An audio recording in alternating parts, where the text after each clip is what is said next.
Noong Biyernes, nagsagawa ng raffle ang Commission on Elections para matukoy ang posisyon sa balota ng mga tatakbong party list group sa election 2013.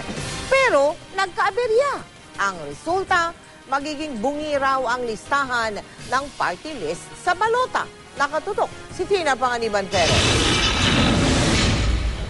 Makasaysayan sana ang raffle na ito noong Biyernes para sa COMELEC, pati na rin sa mga party list group sa bansa.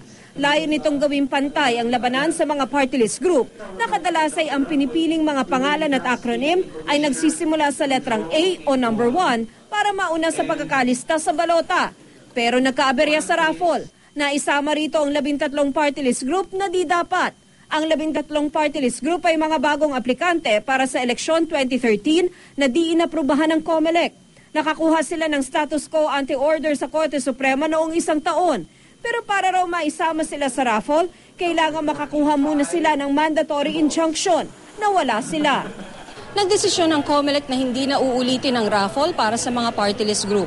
Hindi na lang daw nito isasama sa balota ang 13 grupong isinama sa raffle kahit hindi dapat. Ang mangyayari ngayon, bungi ang numbering sa balota sa bahagi ng listahan ng mga party list. Yung mga natanggal na 13, Tina, bakante yung kanilang slots, aakyat yung next number vacated by them. So 1, 2, 4, the same party list organization na inalis namin, baka may makuhang mandatory sila. Possible also na if they obtain this mandatory injunction, they will retain the number free slot.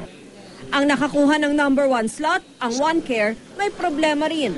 Dinisqualify kasi ito ng COMELEC. Pero dahil existing group ito o dati nang naaprubahan at nakakuha ng status quo anti-order sa Korte Suprema, kasama ito sa balota. So kung mag-grant yung petition na, they will retain number 1. But if not, ibig sabihin, other party list organizations might occupy the number 1 slot.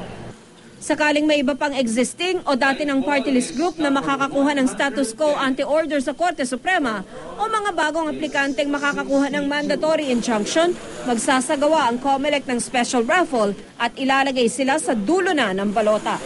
Tina Panganiban Perez, Nakatutok, 24 Oras.